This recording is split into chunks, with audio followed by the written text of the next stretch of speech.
Hey, welcome to another episode, or I should say mini episode of Ice Ice Beta. And I'm your host, Aaron Gary. This week we're doing something a little bit different, what we're dubbing the Meet the Maker series. Each day we'll be releasing a mini episode with an entrepreneur who is making specialty gear for ice climbers. If you've ever wanted to hear the story behind some of your favorite and soon to be favorite products, that's what we get into. We're doing this because we believe that thoughtfully designed gear is more than the sum of its parts. They are crafted by folks who have decades of experience in the sport, are refined through countless iterations and testing, and brought to life with genuine passion.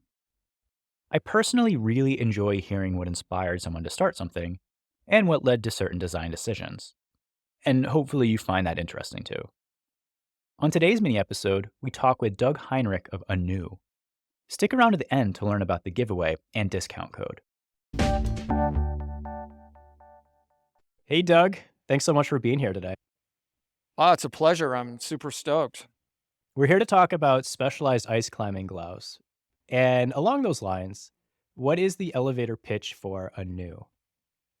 So, Aniiu, we're a specialty glove brand, and I've had the good fortune of having designed gloves for 30 plus years and designed a lot of ice climbing gloves over the years, as well as ski gloves and, whether it's backcountry or in area guide gloves, etc. But I've always felt like gloves in ice climbing are probably one of your more critical pieces of gear because if your hands are really cold or you don't have the dexterity, you're really kind of in a tough spot. So, gloves for ice climbing, specifically alpinism, alpine climbing, mountaineering a little less so, but they're really a super critical component. So, it's just a fun project for me to, design product that kind of fits the needs of that customer and that activity. So I started Aniiu about 5 years ago. I was the VP of product at Black Diamond, and then I left and I went to work for Cool, which is a sportswear brand. And so basically, I teamed up with a factory that I'd worked with forever, and Black Diamond had stopped doing business with them. So kind of like the stars lined up, if that made sense. And Takashima is the name of the factory. We got together and said, "Hey, let's do our own brand." And so the story of Aniiu is number one, from a sustainability perspective, Takashima has a lot of materials. I hate to say laying around, but that's probably the best way to describe it. So they have a lot of materials that either big brands that they work with, because they have three manufacturing facilities, one in China, one in Myanmar, and they're opening up one in Vietnam. And oftentimes big customers will cancel orders and then they're left with the raw materials. And so our number one thing was to try to repurpose those raw materials into product rather than having them tossed or just sitting around from 10 years and then eventually ending up in a landfill. So that was our number one goal. And then secondarily was to design amazing gloves. And gloves have always been a passion of mine. So the stars just lined up with Takashima. We're 50-50 partners. Like I know much more about the design side, sort of the activity side, and they know how in my opinion, they're the best glove manufacturer in the world. They produced the original Arc'teryx gloves, which were insanely hard to make. They did Black Diamond gloves for 20 plus years until the administration here decided to part ways with them, which was a opportunity for me to, continue working with them. So that's kind of how Aniiu came around. Like, I have a passion for designing gloves, ice climbing, alpinism, all snow sports, and then Takashima was looking to partner with me to just create our own brand. Definitely want to learn more about your partnership, multi-generational partnership with Takashima. But before we do, I want to provide a little bit more context about who you are. So I'll give some light overview. You're a longtime Salt Lake City climber, route developer, an alpinist, among many, many, many superlatives. But could you maybe just give a little bit of context for your ice climbing history and sort of why ice climbing gloves are so important for you and of such interest?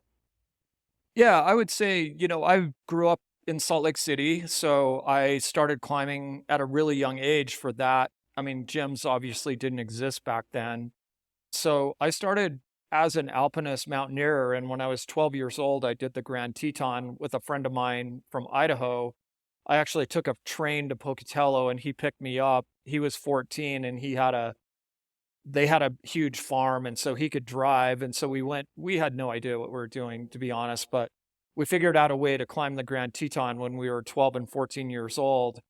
And I just kind of, at that point, there was no turning back for me, a life in the mountains and climbing. And I would say, first and foremost, my number one passion was always being a rock climber. And then my generation of climbers, like I always wanted to be a really well-rounded climber. So I was never really great at anything, but I could do everything, at a decent level, whether it was, sport climbing 513 or crack climbing 513 or climbing A5, aid routes or mixed climbing, at M9 or 10 or whatever, or grade 6 ice.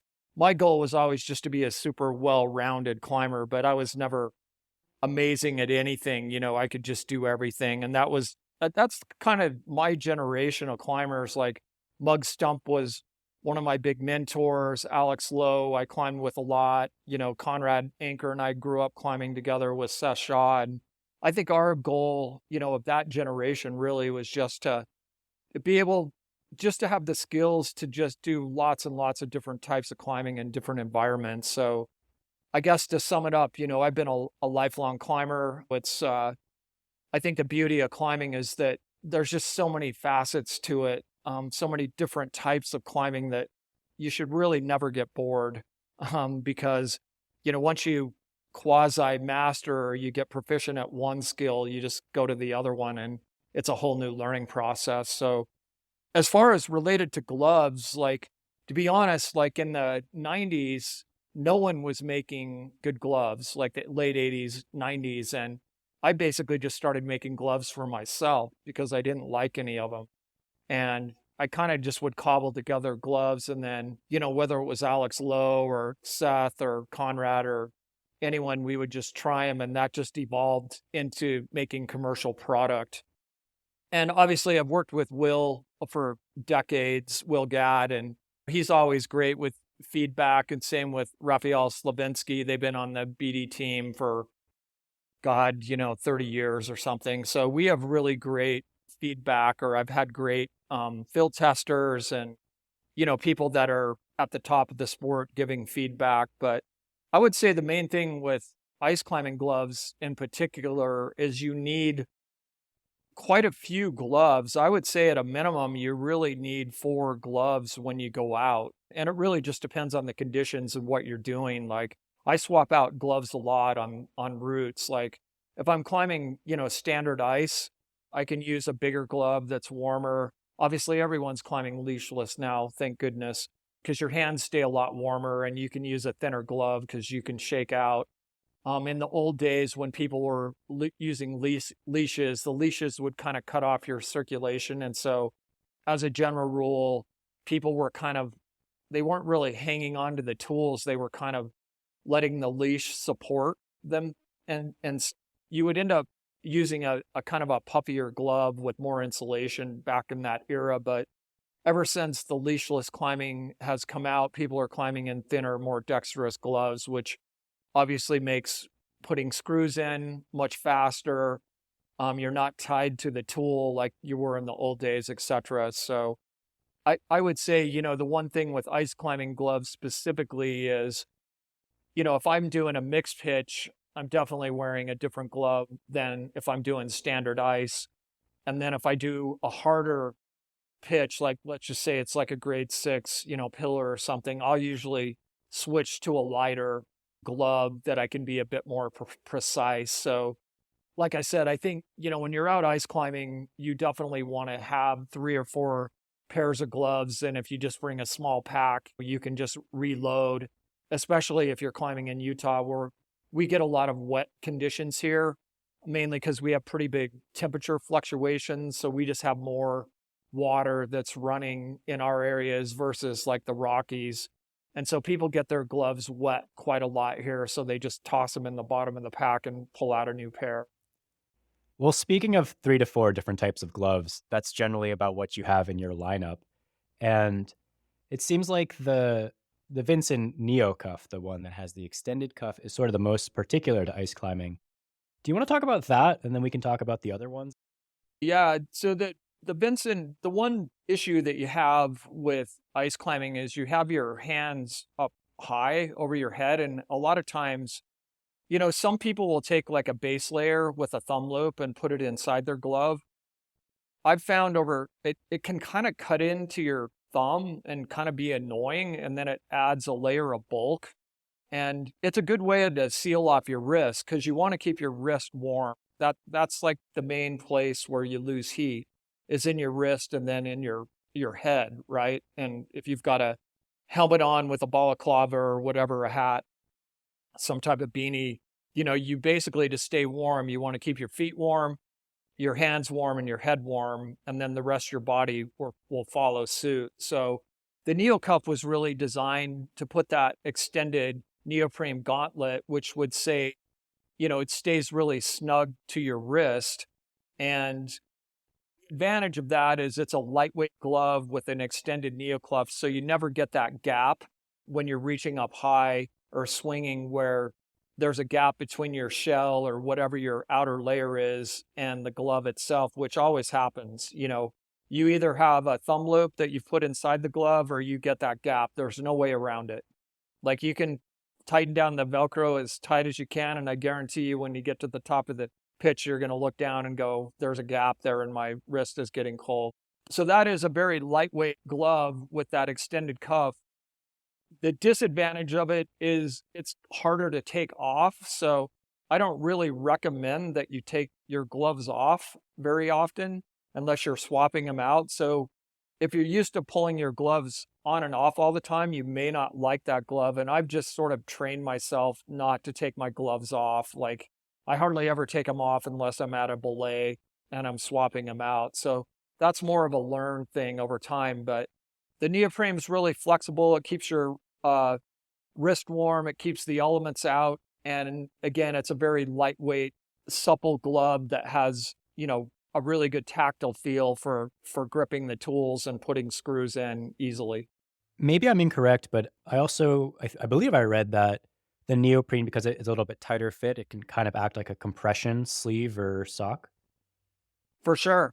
Yep, absolutely. So it just, the main thing is there's a little bit of protection there, right, for your wrist. And then secondarily, it just keeps that whole area really warm. And the neoprene's pretty stretchy too. So I can actually stretch it over like a hard shell if I want to put it on the outside. I typically run it on the inside, but you can stretch it over if you want to. Obviously, you're not going to stretch it over at Summit Park or something like that. But most people are running their gloves as a general rule under their cuff. It's just a cleaner system. And, that's one kind of tech tip I would give, beginners is just make sure you're really organized and have a really clean system. You don't want a bunch of straps and dangling stuff because you just end up tying yourself in knots. I mean, ice climbing is complicated enough and you just want a really clean system. You want to use ice clippers for your screws. You want to be really organized because putting screws in sometimes can be really difficult unless you're on a good stance. And so you really just want to be organized and kind of plan that out. And I would say gloves is absolutely critical to that function. Like if you have crappy gloves that are too loose and rolly and the palm isn't tight, you're going to struggle to hang on to your tools and put screws in. Actually, one of the things I've struggled with is sizing, and I just got rid of a pair because the thumb was too tight, and any time that I would go into cool conditions, it would actually force circulation out. My thumb would be much colder than the rest of the hand. So do you have any suggestions for actually how to size gloves? Yeah, it's kind of personal preference. Like we size them on the number grade, so kind of 5, 6, 7, 8, 9, 10, in that system. So we end up having kind of tweener sizes to get it right. So we end up with like a small medium and a medium large, which surprisingly is a lot of people end up with it. Guys end up with an ML and sometimes women end up with a something in between an extra small and a small. So you can dial in your fit a little better because our grading's a bit tighter than the standard, alpha sizing, small, medium, large, XL. So that's one advantage. But we use leather palms on our gloves. So, we like the goat leather because it's really tough. It's really supple. You can hang on to your tools better than synthetics. They don't freeze. It doesn't freeze like a lot of the synthetic palms do. And I typically will size my gloves a little tight out of the box, but then they'll kind of stretch to fit. Now, I will say the fit kind of accelerates climbing in Utah because we get our gloves wet a lot. And so they kind of custom form to your hand when you get them soaked. They almost mold to your hand. If you're climbing in really dry, cold conditions, I think that you could probably size up, a half a size or something. It really, gloves are tricky, right? Because like you say, like the main goal is to keep your hands warm, but you also have to have them pretty dexterous. And I'd say the pro tip there is like when you're climbing leashless, you want to drop your hands a lot and shake out to keep your circulation going and don't over grip your tools, So I think all those little tips over time will really help keep your hands warmer. But I think shaking out is probably the number one, just getting your hands below your waist, shaking them out when you're in a good spot, and then, grabbing back onto your tool and continuing up the route. So we talked about the Vincent, but you have other gloves in your product line. So do you want to just talk to the other gloves that you offer? Yeah, so we have a whole Benson series of gloves. For fall 23, the Bensons will still be available. I don't want to jump down a PFAS rabbit hole, but we repurposed some fabric that had C6 DWR on it. And so we actually discontinued the Benson family and we moved it into the Tyree family just because it's PFC free. The whole OSA family is PFC free already. A lot of the Bensons are, but since we repurpose fabric, we have to test everything. And so that's why we chose to rechange the name. So for fall 24, the Bensons will move to the Tyrees, which I know is a little confusing, but it's not that confusing because our line's pretty small. And that was mainly just due to the PFAS regulations that are coming. But so we basically have the Bensons, which are made out of like burlier materials. They'll take some more abuse. And then the OSAs are using a lightweight ripstop. So I would say a combination of both is really a good. If you're not going to be in a high abrasion zone and you just want a lightweight, warmer, puffy glove, the OSA is a good way to go. They compress better, they pack better, but they're not as tough. So again, one of them's using a pretty burly stretch woven fabric, and then the other one's using a lightweight ripstop. I kind of mix them both. Like I typically bring a pair of OSA mitts as a belay mitt just because they're lighter and you can compress them easier. But then when I'm climbing, I use the Neo cuffs or the Benson lights, which is basically the Benson lights, just a non-Neo cuff version of the Benson Neo cuff, if that makes sense. So you kind of have your choice. Do you like the cuff or do you not like the cuff? Just for the listener who might not be able to visualize it, the cuff just extends maybe to mid forearm, I think. Yep, it's pretty long and it has a really lightweight zipper in it. The zipper is pretty burly, and obviously you can blow up zippers if you try to, but if you're just normal use, like I've used them for 2 full years without wrecking the zipper, so I'm not too worried about it. And I'm also not trying to zip it over like 5 layers, and you know what I mean? You just have to be smart when you're using these things. We talked about your partnership with Takashi earlier, and you have quite an extended relationship with the owners. Actually, now it spans 2 generations. So, do you want to talk about what it means to you to be able to work with this company and father-son duo? So Takashima started in the 30s, Japanese manufacturing principles. It's actually June is the 3rd generation, which is pretty cool. So I never had the chance to meet the original founder, but I met his son, Kenzo. And when I was designing gloves for Black Diamond for many, many years, Takashima was our single source. And we developed, all the incredible gloves like the Guide glove and the Mercury Met, top sellers, etc. over the years with Takashima. And then, like I said, Black Diamond parted ways with Takashima about 6 years ago, just due to the administration here had some ties with uh, different glove factories, which at that time I was pretty upset about it, but it also opened up an opportunity for me to partner with them with Aniiu. So, that was kind of a cool serendipitous thing that kind of popped out of that, if that makes sense. Yeah, Takashima, third generation glove manufacturer. That's all they do is gloves, and they're arguably the best glove manufacturer in the world. I would call them a high-end boutique glove manufacturer. They don't make like high volume, cheap gloves. They really work on, complicated, hard to make, super high quality gloves. And we're 50-50 partners. Jun, who is the son of Kenzo. So Kenzo Takashima, took it over from his father, and he ran the business for 40 plus years. And then he turned the business over to Jun.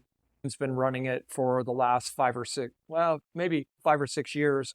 And Jun actually went to the University of Utah and he got his finance degree. And then he went back to China and took over, the family business. So that's kind of the story. So yeah, Takashima has 3 facilities. So 3 manufacturing facilities. They have one in China that they've had for many, many years. They have one in Myanmar that's over a decade old. And then they have a new facility in Vietnam. So that's kind of how they're set up at this point from a manufacturing perspective. We have some info on our website on them. I mean, they're really, really amazing to their staff. And, that's really important to me to provide, a really good living for people, to be quite honest, that are born in pretty tough circumstances, like a place like Myanmar. Some people will say, oh, you shouldn't support, Myanmar. And it's like, well, what about the people that live there that they don't have Visa cards or Amex cards where they can just get on an airplane and relocate? We need to be cognizant of people and are in pretty tough spots. And these are really good jobs for those individuals. So I have a lot of passion for protecting those workers, making sure that they can make a good livelihood. They make amazingly quality product. They're super dedicated. And, Takashima has about 300 workers in Myanmar. So it's not insignificant, the impact that they're making. So I was reading on your website that the business is employee owned, or you want it to be employee owned. So I was wondering, why is that important to you?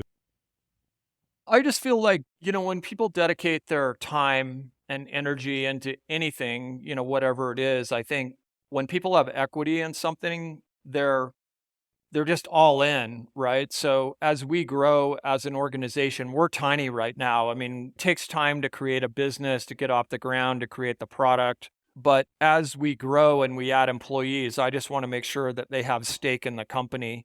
And I just think it's a really important thing to keep people motivated, committed. And at the end of the day, like, if Aniiu grows to be a much bigger company, that will be material for those people that have helped it grow, if that makes sense. So it goes beyond just a paycheck, that they actually have equity in the company. And that's just really important to me as a business owner.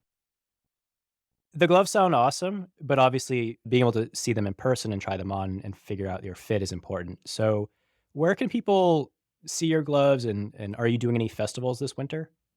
Liberty Mountain is our distributor for North America, and they're an amazing partner. So we're really feel really fortunate that Liberty has us as a exclusive brand for them. So you can definitely check out the gloves on, the Liberty Mountain website. You can check out the gloves on aniiu.com. That's aniiu.com. And that's the name of our penguin, by the way. So it doesn't really mean anything other than that's our penguin's name, and our tagline's your friend in the cold. But now that we have 2 reps out helping push the new gloves into the specialty channel, you'll see them more available. We will be at the Bozeman Ice Festival, and then also at Ouray, and we'll be with Liberty there. And then I believe that Liberty will also be at the Michigan Ice Festival, but at a minimum, we will be at Ouray, Bozeman, and then Michigan. Thanks so much, Doug, for chatting.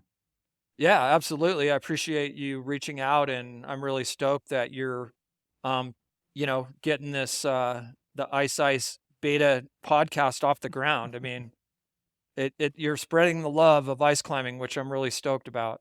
I really appreciate it. No, that's awesome. Thank you so much. Doug is generously giving away 3 pairs of gloves for listeners. For details on how to enter, head to our Instagram page. Our handle is at ice_ice_beta, and look for the post for today's episode. If you want a 100% chance of snagging a pair of gloves, you can use the discount code ICEICEBETA40, all one word, capital I, for 40% off at their store, aniiu.com. That is ANIIU.com. The code is valid through the end of the year and excludes outlet items.